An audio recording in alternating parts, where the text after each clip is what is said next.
Assalamualaikum warahmatullahi wabarakatuh. Hari ini tanggal 28 September tahun 2025, yaitu hari ke-8 challenge meditasi saya untuk 21 hari. Jadi hari ini tadi saya bangun sekitar jam 3 lebih sedikit, jam 3 pagi. Terus saya melakukan meditasi selama 1 jam terhubung dengan kesadaran tinggi. Nah, dari meditasi hari ini yang ingin saya bagikan adalah menindaklanjutin kemarin. Bukan menindaklanjuti ya, tetapi bersambung dari informasi yang kemarin, bahwa informasi hari ke-7 kemarin saya informasikan bahwa konsep manunggaling kawula Gusti adalah konsep yang dari nenek moyang kita, yang memang konsep itu adalah benar adanya dan bisa dilakukan dengan langkah yang tepat. Nah, pada kesempatan ini saya mendapatkan ingin menyampaikan summary atau gambaran singkat langkah-langkah untuk mempelajari manunggaling kawula Gusti. Teman, ini konsep saya ya.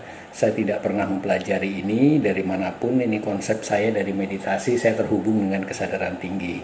Jadi mohon maaf kalau ada kesalahan, tapi ini sharing saja. Konsepnya adalah, yang pertama, kita harus dapat merasakan keterhubungan dengan kesadaran alam semesta, atau yang saya sebut dengan kesadaran tinggi. Jadi itu syarat pertama. Yang kedua, kita harus menyadari atau dapat membedakan antara kesadaran diri kita dan kesadaran alam semesta, karena hati kita atau diri sejati kita atau indera spiritual kita merupakan irisan dari suatu kesadaran yang terdiri dari kesadaran diri kita dan kesadaran lingkungan dan kesadaran alam semesta.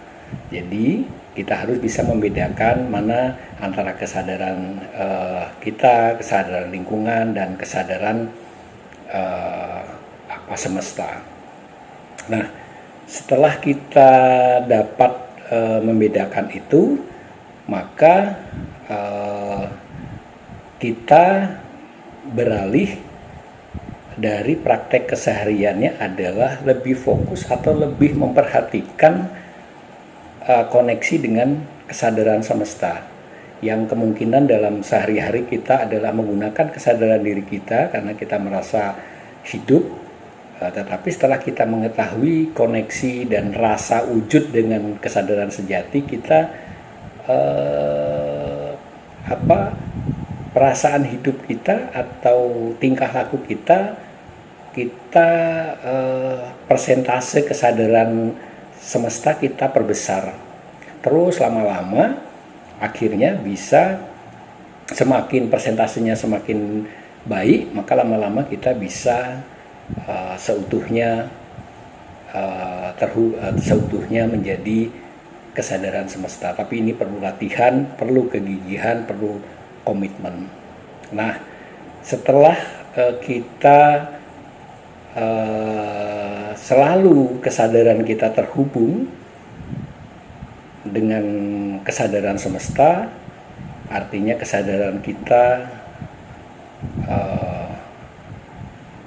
akan manunggal dengan kesadaran alam semesta. Nah, setelah kesadaran terhubung, kita selanjutnya adalah bagaimana reaksi-reaksi fisik kita dari reaksi atau sensasi terhadap keterhubungan kesadaran tersebut harus juga membuka diri kita secara utuhnya, sehingga reaksi-reaksi tubuh kita bisa kita tangkap sebagai suatu reaksi dari yang ditimbulkan dari kesadaran semesta. Ini memang sulit, tetapi disitulah kita perlu komitmen, kita perlu bersungguh-sungguh bila ingin mempelajari ini. Tetapi menurut saya ini tidak sulit selama kita mengetahui dasar-dasarnya. Misalnya bahwa indera-indera kita dalam menangkap suatu fenomena rasa itu merupakan suatu tanda bahwa kita menangkap suatu keberadaan itu sendiri adalah sebuah tanda adanya suatu kesadaran. Sehingga sama yang saya sampaikan sebelumnya, satu bersit warna bisa diartikan berbeda-beda dari yang menerima sinar. Untuk barang yang berwarna merah akan memantulkan warna merah, yang berwarna biru akan memantulkan warna biru. Begitu pula dengan diri kita. Pada saat kita menerima kesadaran semesta, setiap orang berbeda-beda karena memiliki pola pikir, memiliki asumsi, memiliki kesadaran atau alam bawah sadar yang dipercaya, sehingga reaksinya akan berbeda-beda. Tetapi lambat laun nanti akan mengarah atau kesadaran tinggi akan menuntun kepada yang lebih baik itu seperti apa. Nah,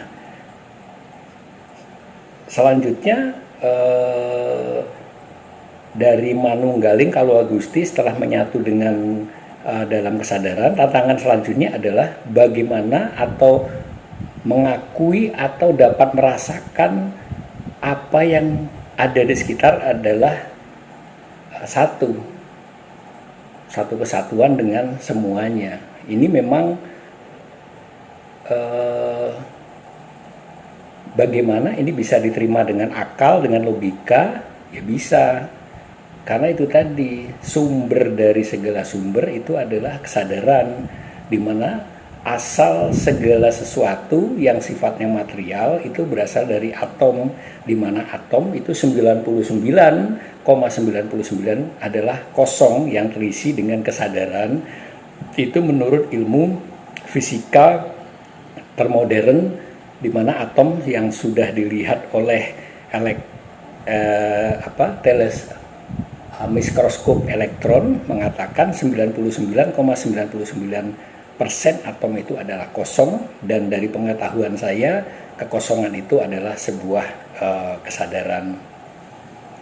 Nah, pada saat kalau kita tahap kedua ini agak sulit ya, karena menganggap segala sesuatu itu satu.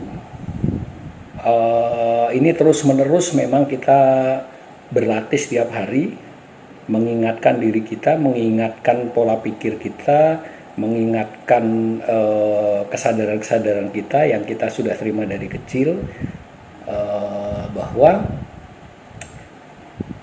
satunya itu semua dari satu sumber. Secara logikanya kurang lebih seperti ini yang tadi saya sampaikan, bahwa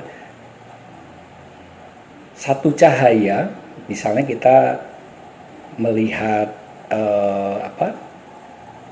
kayu, satu berkas kesadaran itu akan terbentuk kayu karena dia menyentuh sesuatu struktur di mana reaksi dari berkas cahaya tadi akan terpantul atau terbentuk menjadi kayu. Misalnya kayu diibaratkan saya berwarna merah, maka seolah satu berkas tadi memantulkan warna merah, sehingga atau warna merah dari kayu sehingga menjadi kayu. Nah, pada saat kepada diri kita, di mana pada saat kesadaran memasuki kita atau diri kita, kita bereaksi, memiliki kesadaran sebagai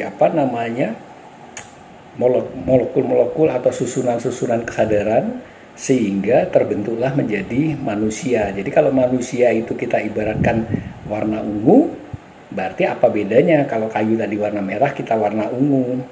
Sehingga ya sama, dari satu sumber cuman wujudnya berbeda, sehingga kita bisa merasakan bahwa semua yang ada di sekeliling kita adalah satu kesatuan. Nah, apa yang saya sampaikan tadi itu merupakan sebuah teori saja, summary ya. Penjelasannya lebih panjang lagi, tapi mudah-mudahan bisa memberikan gambaran. Yang sulit itu bagaimana kita berkomitmen terus-menerus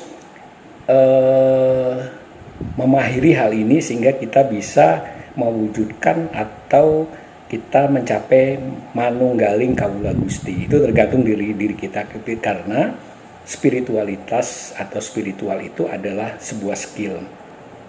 Jangan harap kita setelah mengetahui ini langsung bisa seminggu 2 minggu, ya nggak bisa. Ibaratnya kita sekarang dijuluki manusia yang gampang marah atau gampang iri, ya karena kita dari misalnya usia kita 40, dari usia misalnya 15 sampai 40 kita, yaitu yang dilatih setiap hari kita, sehingga menjadi pendekar yang gampang marah. Tetapi pendekar untuk manunggaling kawula Gusti tidak bisa. Karena apa? Kita baru mengetahui terus kita tiba-tiba bisa, tidak. Makanya kita perlu berlatih terus-menerus dan komitmen sehingga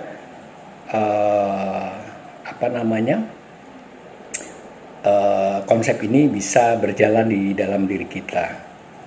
Sebenarnya saya juga tertarik setelah mengetahui dapat petunjuk manunggaling kawula Gusti, saya tertarik juga untuk saya mencoba mempraktekkan. Tadi saya coba sedikit mempraktekkan, tapi memang getarannya luar biasa dan memang belum bisa berjalan dengan baik karena ada dogma-dogma lama yang perlu saya mungkin luruskan di dalam diri saya, alam bawah sadar saya, keyakinan saya, ilmu pengetahuan, sehingga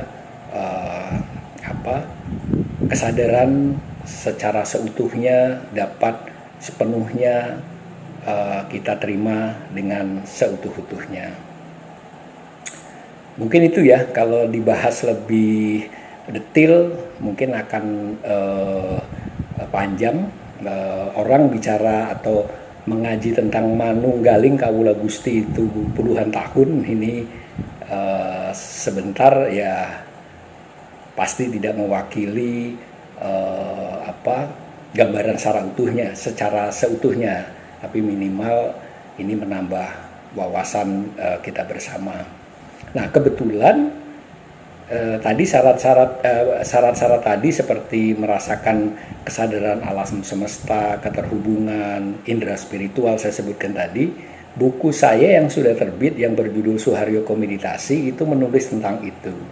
Jadi kalau yang tertarik manunggaling kawula Gusti mempelajari itu, pasti tahap terhubung dengan kesadaran tinggi dan merasakan membedakan antara kesadaran pribadi dan kesadaran alam semesta itu akan sulit dan memakan waktu mungkin puluhan tahun juga. Tapi dengan adanya buku yang saya tulis dari pengalaman saya sehingga saya membuat buku itu tidak lama.